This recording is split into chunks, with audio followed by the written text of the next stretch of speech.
Hey guys, welcome back to another video. It's your man Jay Will. So as the title says, this is a video follow-up for the HTC U Ultra. And I think I'm following up with this phone because I use it every day actually. And it's a great phone. You know, I guess I could go on and on about how it caught a bad rap from some reviewers, but you know what? That's irrelevant at this point. The fact is, this phone is great. And it's impressive. And one thing, the reason I wanted to make this video is because it's actually getting better with time. The AI thing in here, I still haven't really found any use for that yet. However, some things that have improved are the battery life. Now, I haven't gotten any system updates or anything like that. I've just been using it as I would any other device, and it's actually improved in my battery life, which means I can get close to, I can get almost 5.5 to 6 hours of screen on time consistently now. Worst case scenario, I've gotten 5 hours and like 15 minutes of screen on time. With a full day's use, and that's not what like 17 hours or 18 hours. Normally it'll stop at about 1 day and 4 hours or 1 day and 2 hours, somewhere around there, just somewhere over the 1 day mark, which is pretty impressive for a device with a small battery like this. Well, I shouldn't say small, just for what the specs are packing. This phone doesn't so much have a small battery. It's just that everyone's expectations, we wanted a bigger battery. And for me, the battery size really doesn't matter as long as the phone is optimized correctly. And that's what it boils down to. And I think HTC might have got a hidden gem here with this phone right here. Now, granted, the price will deter you if you buy it directly from HTC, but sales are sales. So when you see the HTC selling for $600 on eBay, I actually have a link in the description. You can find this phone for $600 now. And you can probably even find pre-owned ones or certified ones that are like new for less than 600. So while we do have the LG G6 and the S8, those new flagships that hit for those OEMs, I saw a discussion going on in one of my videos, and someone was saying that this isn't HTC's latest flagship for 2017. Well, those are all just rumors, because there's a rumor of another HTC U device that's supposed to come out, but that's just a rumor. Right now, this is HTC's latest offerings for a flagship because it has all the features of a flagship device as far as specs go and what we're used to seeing from OEMs where they consider it a flagship. So with that being said, this is HTC's latest offering as a flagship. Until something new is actually produced and brought out, this is their flagship, hands down. Now the HTC U Ultra, the name is, you know, a mouthful to say. However, I think it kind of fits this phone.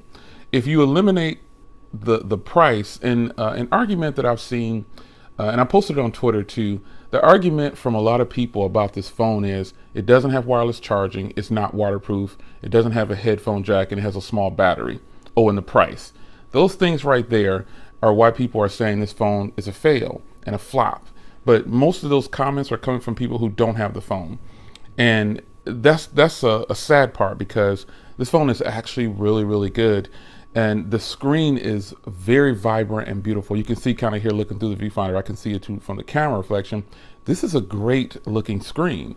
Now the phone is bigger than a lot of 5.7-inch display phones. In fact, it's just as big as my 6-inch phone here. Well, one of them. It's just as big as this 6-inch phone, because this could technically be a 6-inch device.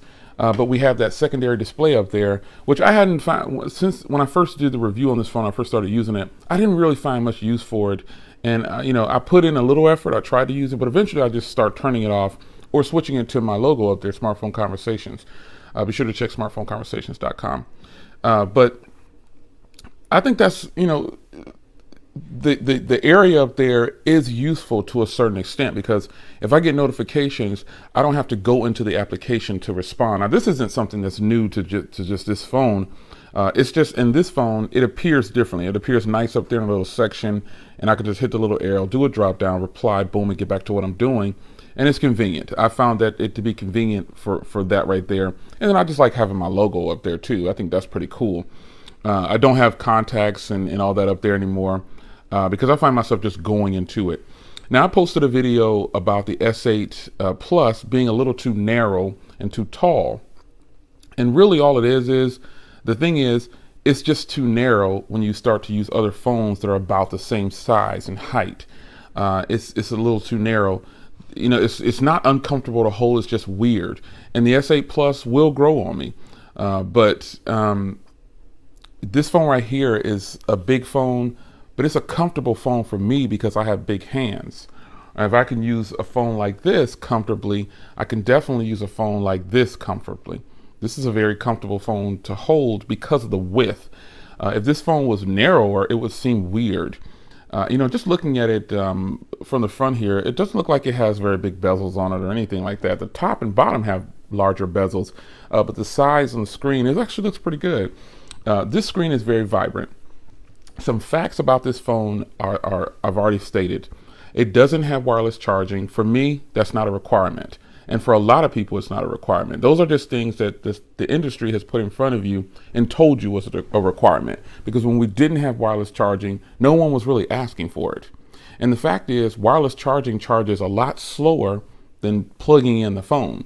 Even fast wireless charging, I've done tests. Fast wireless charging doesn't charge as fast as plugging in a phone directly. So for that, the industry told you that it was good. They told us that it was good because I'm a part of this too. They told us that it was good, and we all said, okay, we need it. Waterproofing. Waterproofing is not something that you need for your phone. Most people throw on a case of some sort, and there's also waterproof cases.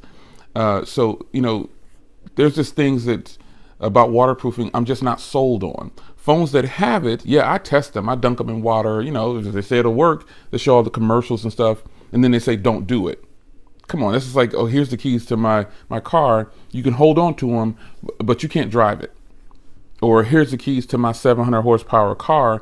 You can drive it to the stop sign, but you can't go over 20 miles an hour. That's kind of weird. So waterproofing for phones is not a requirement for me at all. And it's, again, that's another thing that the industry showed you and told you that you needed to have. And you said, I'm going to get it, or I'm not going to pay this amount of money for it. When in fact, you don't even use it. I've seen plenty of reviews where people have a waterproof phone and they don't put it in water. So what is the purpose of having it? Or they don't even go outside in the rain with it. They have a case on it overall. I'm not saying these people are doing something wrong or anything like that, but I just feel like the people who are saying it should have wireless charging. It should be waterproof. And another thing, it should have a headphone jack. Not having a headphone jack. Now with this phone, I will say, after using it for a while, the Usonic headphones are amazing, but I have other headphones that probably would sound better than the Usonic headphones, but I need to get an adapter for that. So if HTC would have put an adapter in the box, which they do sell it on the website for $11, which is, that's cool. Shout out to Grant. He bought the adapter, and he said that it still has boom sound with the adapter plugged in or something like that. It's on Twitter. Follow him on Twitter. You'll see it on his Twitter. Go to my Twitter and look for Grant S, and you'll see his post on it. But, it would have been nice if they would have put the adapter in the box. That would have been appreciated, but they didn't. So it's another $12 you got to spend. But, not having a headphone jack is, it's not an inconvenience for me because I have so many Bluetooths. It's crazy. And then when I do have something I want to listen to, I just plug in the headphone jack, the headphones that come with it. If I just want to, listen to something, it's not really something that bothers me. So wireless charging, waterproofing, no headphone jack, and the price also, the price has been discussed on this phone so much, it's unbelievable. And it's like people don't want to accept the truth about certain things, because in all of my videos, I've stated, even in my review of this phone, I stated, I probably wouldn't have priced it over 600 or so, but it's definitely worth whatever you think it's worth. A lot of the comments that are coming about this phone are people who actually do not own the phone. That's a fact. There's tons of people who don't own the phone. But there's a lot of people who do own it, and they are the only ones that can tell the truth about the phone or know how to evaluate it because they actually have it. And I'm not saying that you can't pick up something or you can't watch something and then give your opinion on it. That's totally not what I'm saying. But to state facts about something that you don't actually have in hand and own, there's difference between giving your opinion on something and then saying something is fact. Some facts about this phone, you guys have already pointed it out. And I say you guys, which is me included, It doesn't have some of the features of some of the other flagship phones, and it costs the same or more. Does that make this a bad phone? Absolutely not. People who know how to evaluate certain situations can tell you that the bad thing about this phone was the price. It's not the waterproofing. It's not the wireless charge. It's not any of that stuff. It's just the price was a little too high for a lot of people. But thanks to third-party sellers, HTC is still making a ton of money because people are buying it now for well under the price. $600 for this phone. I think it definitely. And one other thing I want to tell you, not gonna just talk about the things that you guys feel like it shouldn't have, and it's why it's not worth the price. But I will tell you, the screen on this thing is definitely better than several screens that I have. The cameras on here are definitely better than some cameras that I have. The battery life, believe it or not, it's better than some of the phones that I have. Speaker quality, it's got boom sound. There's a lot of pluses to this phone. But after that, what is it that you're waiting on? Because for a person to say, well, it doesn't have wireless charging, or it doesn't have,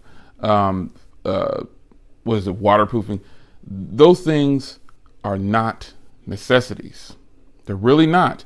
I just think with this particular device, and I actually like having these conversations because I like to talk to people online or something, just any kind of forums, who like to discuss, who love to give their opinion about things when they have never touched it, never used it, and they're only reading something online or viewing a video online, what somebody else said, and then they kind of skip from video to video just because one person said something.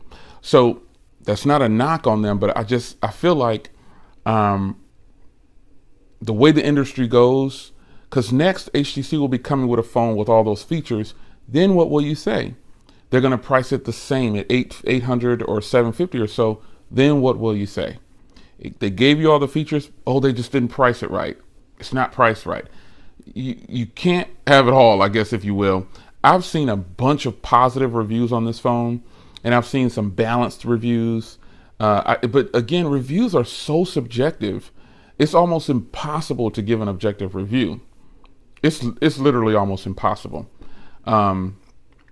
It's just very difficult. When you're watching a reviewer, you're watching that reviewer talk about their experience, and that's really all it is. All the reviews. Now, some of the reviews that you watch, you might watch a bunch of different reviews, and you might get a consistent answer from a consistent opinion about a feature of a phone. Like everyone agrees that the HTC U Ultra has a fantastic rear and front camera, or everyone agrees that the screen is beautiful, or everyone agrees that the speakers, while not the loudest, they sound amazing, or everyone agrees that the body is super slippery and it's uncomfortable, and you got to put a case on it, you got to put a skin on it. You may see those things consistently across the board because those are the obvious. But what you can't see is the price. You can't see how a person really feels about a price, because the first thing that they might say is I hate it or I love it, instead of going a little bit deeper into it and explaining why. Simply stating that a phone doesn't have the features of another phone that costs the same makes it a horrible purchase is just not even, I don't even find that to be of any value. The HTC U Ultra, great phone. And I've recommended it to people. I tell people, hey, if you can grab the U Ultra, this phone will have you thinking. And for me, in my experiences, like I said at the beginning of this video, my battery life is greatly improved, and I'm surprised at that. So I said, I got to do a follow-up on this phone, because it's been probably over a month now, maybe a month and a half, almost two. I don't know how long it's been. But I said, I got to follow up with this phone because there's a lot about it that I actually like. And there's features in here. And I compared this next to the G6, and I gave it a fair assessment as far as I see it. But there are still people there that say, oh, it's a flop, doesn't have waterproof, doesn't have wireless charging, doesn't have a headphone jack, and it's $750. Totally ignoring the fact that I said, listen, you can get it for much lower right now. So if you really want to try it, you can get it for $150 less, or you can get it for a lower cost than the G6. G6, phenomenal phone. But it's not the top of the line, say all best, because that phone doesn't exist. There's no phone that's going to be flawless, perfect, and everyone's going to love it, because there's always going to be something out there that won't satisfy one person and it will satisfy another. That's just how it works. So when people ask me, what's the best phone for da da da da da, that is almost impossible to answer. It's almost impossible to give that answer because a lot of people don't like this phone because of the price, but they've never used it. And if you look at the reviews of this phone, you'll see a lot of reviews of people saying, what the heck were they thinking? They stole from LG, HTC took a L. Those are people who don't even probably have the phone. In a lot of cases, when you watch their videos, they don't have the phone. And then you see some of the reviews, all of the reviews on this phone who came from, who are pretty much negative, came from people who have like 1 million subscribers, 5 million subscribers, and they got the phone, they bought it, and they just decided, oh, I'm just going to pick it apart. Pretty much. But it seems like when I look online and I find some reviews, I found a lot of them. Some of those people were just regular people. There weren't really techies, if you will. They didn't have 500,000 subscribers. They just bought the phone and wanted to share their experience. And some had a lot of low subscribers, but they still gave a valid and valuable review. They gave a fair assessment. Josh Bain is another guy who reviewed this, and he had a pretty much balanced review. He pretty much overall liked the phone. And he's a well-known YouTuber online. And, you just kind of gotta, when it comes to certain phones, I can tell you all day, as far as my channel goes, you need to go ahead and get it, and just use it for yourself. I say that, but I know everyone is not going to do that. But I just feel like if you're going to evaluate a phone, try to get some hands-on time. So this phone right here feels better in the hand to me than the S8 Plus. Let me say that. Whoa, I could title this video that, and everybody will freak out. Oh, the HTC U Ultra is a flop. It doesn't have this. It doesn't have this. It doesn't have this. That's how that conversation would go. That's just how it would go. So, the follow-up on this phone, you'll get another follow-up because I'm going to compare this to the S8 Plus or whatever phone I want to compare it to, because there are some phones like Eric from Easy Computer Solutions. He always compares everything pretty much to the Honor 8 because he likes that phone. That phone is a great phone to him. I like the phone too. However, that's not a benchmark phone for me. I'm trying to find a benchmark phone for me. And, like a phone that's kind of, and right now it's pretty much the Galaxy S7 that I try to compare everything to as far as cameras, because the cameras on the S8 and S7 and S7 Edge are just great. There's not a lot of phones that have good cameras like that. And I've actually been using that for my YouTube videos. So, it's fantastic. So, but I'm going to compare this phone because I think it's a worthy competitor. I don't really focus so much, or I don't worry too much about when people start saying it's a flop. I just kind of laugh, give them a comment or reply sometimes and keep it moving, because I know that they're just talking just to be seen, or they don't have it. They're never going to buy it. I could probably tell them, hey, here's a link where you can buy it for $525 brand new sealed. Oh, no, I'm good. It's a flop. And they'll continue to point out, what it doesn't have instead of actually trying it. So there's a lot of people out there that like this phone. There's a lot of positive reviews out there, and there are way too many negative reviews on this phone without really giving it a chance. They use it for 2 weeks or a week, and then it's a flop. I bet you. Well, you already know this. I'm speaking the obvious, but you won't see any follow-ups from any of those people who gave it a negative review. My review wasn't all positive, but I overall think this is a fantastic phone. I think it's great. However, you won't see any follow-up videos from any of those people. I don't think so. I never do. Don't you see those reviewers out there who review a phone and a couple weeks later, it's the final review's done? The only time you see it is when they're doing size comparisons and things like that, or you don't see it at all. No follow-ups. I believe that a reviewer should be obligated to do a follow-up 2 months down the line, a month down the line, something, just to let the people know how's it been working for you. And somebody told me on Twitter, they said, there's no way you can use all those phones. Well, obviously I don't use all the phones at the same time. I said it before, I have 3 lines. Here's one, SIM card's in here. You can see the signal there. SIM card's in there. SIM card's in here. I can't put it there. Go. Can't see it. And the other one's upstairs on the charger. So I have 3 phones on me at all times with real phone numbers and real SIM cards, and one will be the primary. Now the G6 was the primary for the last 2.5 weeks or so, and this was the secondary. And then amazingly enough, my ZTE Z Max Pro stays in rotation. This phone is just awesome. If you don't have a Z Max Pro, check my channel. I've done tons of videos on the Z Max Pro. I mean, I've covered everything possible I could possibly cover on there. There's nothing else I can cover on the Z Max Pro. So I don't know, unless I just do comparisons like size, or give you a follow up. And I will do a follow up on here. Don't get me wrong. I'm gonna do a follow up. It's just not time yet. It's still too soon. I just did one and I'm still using it. So phones like this, I'm gonna give some shine to, because it's a great phone. It's a great phone. So I'm gonna get out of here. Just want to do a quick discussion video. I do have a D-brand for this. D-brand sucks for shipping though, man. D-brand sucks. I ordered my D-brand scan for this phone on May 14th, or excuse me, March 14th. It's now April. It is April the 5th. It's April 5th, and I ordered it on March 14th. Now I know that was a pre-order, but it's in stock now, and they still haven't shipped it.